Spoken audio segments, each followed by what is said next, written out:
Europe 1, le journal de l'écho.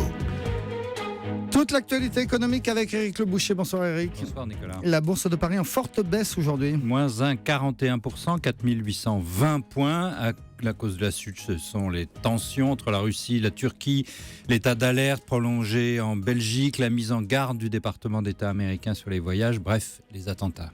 Le chiffre du jour, la croissance américaine. Un peu meilleur que prévu au troisième trimestre, selon deuxième estimation. Elle est de 2,1% contre 1,5% pour la première estimation. C'est un peu mieux, mais c'est toujours moins bien qu'au deuxième trimestre. Je vous rappelle, 3,9%, très rapide. Le pays du jour, c'est la Suède. Oui, juste avant la COP21, la Suède entend devenir le premier pays du monde sans énergie fossile aucune d'ici à 2030.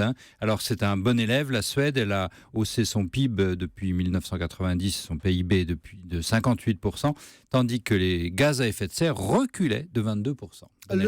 Bon élève, oui. Le fait du jour avec Le Boucher, c'est la mise en place par Bruxelles d'une garantie générale des dépôts bancaires. En gros, vous m'apprenez que si ma banque fait faillite, je serai remboursé jusqu'à 100 000 euros. Oui, pour chaque compte dans chacune des banques que vous avez.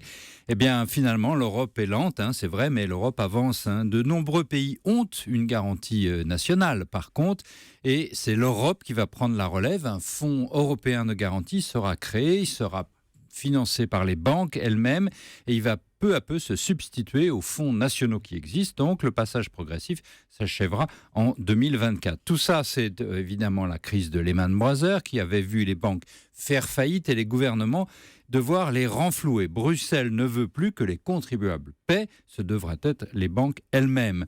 La première étape a été de confier la surveillance de ces banques à la Banque Centrale Européenne, centralisée. La deuxième étape a été de créer un fonds de 55 milliards d'euros payé par les banques, là encore, pour sauver l'une d'elles qui tomberait en faillite. Et le troisième pilier, le voilà, la garantie des épargnants. Alors l'Allemagne était plutôt opposée à cette mesure. Elle craignait d'avoir à payer pour les autres. Oui, elle était très opposée. Elle craignait que les épargnants allemands payent pour les banques d'autres pays beaucoup moins bien gérés.